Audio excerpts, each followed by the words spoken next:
Good morning, Bridgepoint kids. It's investigator Christina here on the case as we investigate who Jesus really is. So the last few weeks you've been watching me and my partner, Agent Corinthia, as we've been going through evidences and eyewitness reports of who the man Jesus really is. So just to kind of recap what we've found out and the clues that we've seen the last few weeks, we have, did he really heal? And we have eyewitness reports from Mark and Matthew of just a few of the instances written down in Scripture of Jesus using power to heal. We also have, was he a teacher? So was that his motivation? Was it teaching? Was it healing?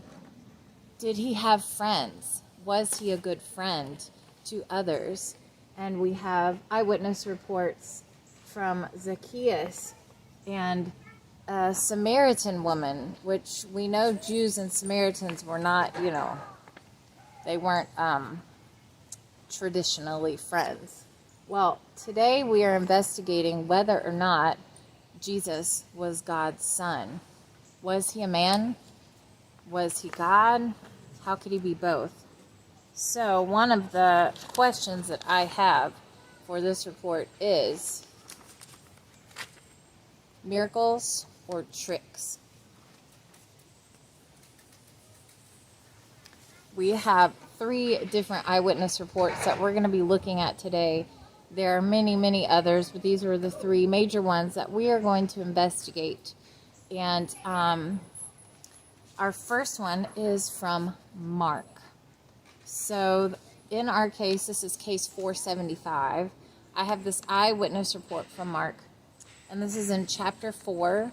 You can find it in the Bible. He's written it down for us. Mark chapter 4, verses 35 through 41. So if you want to get your scripture, so you can also read the eyewitness account of it as well. On that day, when evening had came, he said to them, "Let us go across to the other side." And leaving the crowd, they took him with them in the boat, just as he was, and other boats were with him. And a great windstorm arose, and the waves were breaking into the boat, so that the boat was already filling up. But he was in the stern, asleep on the cushion. And they woke him and said to him, "Teacher, do you not care that we are perishing?" And he awoke and rebuked the wind and said to the sea, "Peace, be still."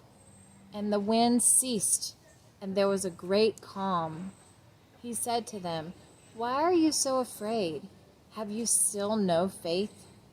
And they were filled with great fear and said to one another, "Who then is this, that even the wind and the sea obey him?"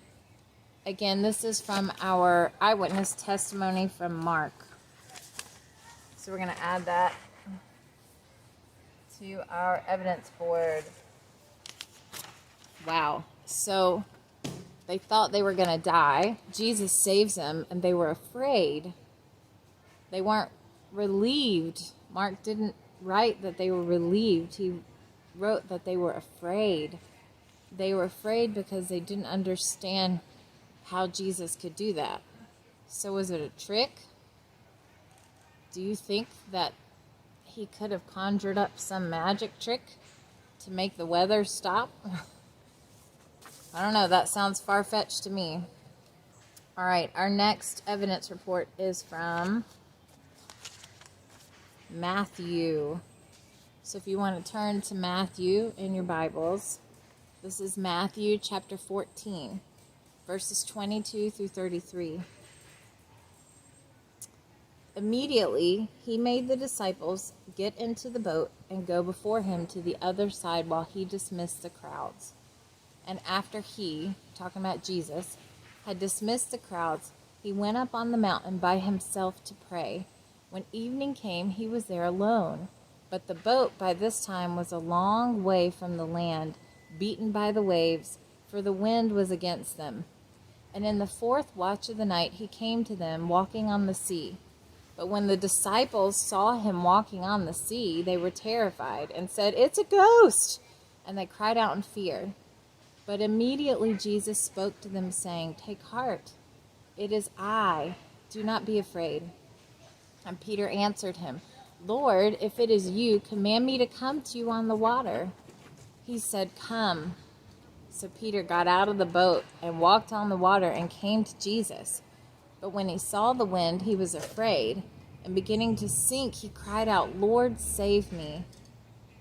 Jesus immediately reached out his hand and took hold of him, saying to him, "Oh, you of little faith, why did you doubt?" And when they got into the boat, the wind ceased, and those in the boat worshipped him, saying, "Truly, you are the Son of God." Again, that is a testimony, factual testimony from Matthew. So after this happened, all of those in the boat, their first reaction was to say, "Truly, you are the Son of God." So they saw it. I wasn't there. I couldn't give that testimony of that, but they were there and they saw that. Wow. Can you imagine seeing like your buddy walking out on water? I don't know what I would think about that. Have you ever walked on top of the water when the water was deep? I mean, it was deep enough for a boat to be there, so if a boat was there, it must have been really deep, so it wasn't like he hit a sandbar or something. Oh, wow.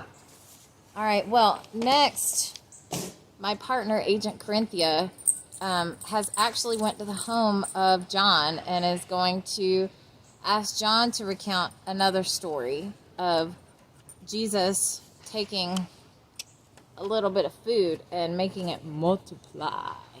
So, we're going to take it to Agent Corinthia to see what John says about this story, this eyewitness account. To you, Corinthia.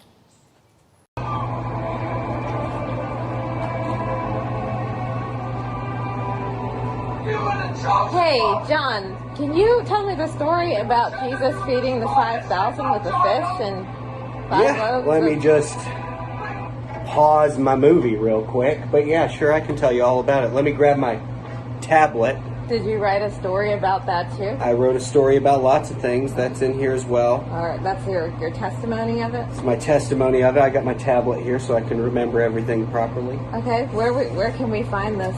This is in my book. Again, John 6, 5 through 13.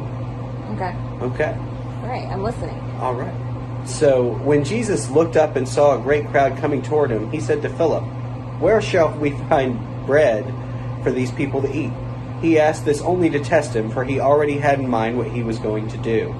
Philip answered him, "It would take more than half a year's wages to buy enough bread for each one to have a bite." Another of his disciples, Andrew, Simon Peter's brother, spoke up, "Here is a boy with 5 small barley loaves and 2 small fish, but how far will they go among so many?" Jesus said, "Have the people sit down."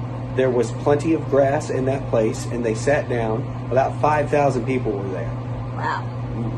Jesus then took the loaves, gave thanks, and distributed those to those who were seated as much as they wanted. He did the same with the fish.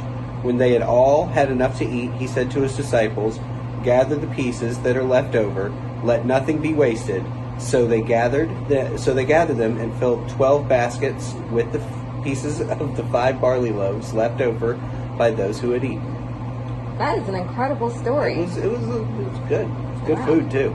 That's a miracle. Well seasoned. Wow. Yeah. Well, thanks for telling that story. Anytime. Can I watch Star Wars again now? Yeah. Cool. Yeah, sure thing. Thank you. All right. Well, talk to you later. Bye. May the Force be with you. Well, there you have it, folks.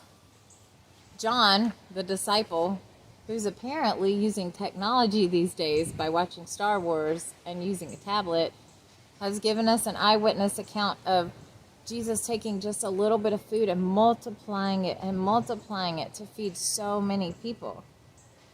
Well, here's something else that I found interesting, because I did read John's book written by John. In John chapter 14, verse 10, if you want to flip there so you could also read it. This is something that Jesus said. So these are Jesus's words written down by John. "Don't you believe that I am in the Father and that the Father is in me? The words I say to you, I do not speak on my own authority. Rather, it is the Father living in me who is doing his work. So, according to him, Jesus was God's Son doing God's work here on earth. Wow. There you have it, folks. His words, Jesus' words, and just a few evidences of him using a power that humans do not have. So, how can we explain it? Is it a trick? I've never seen a magician do those kinds of things. So, I don't know. That's evidence that God's power was in him. Well, let's add this one on here.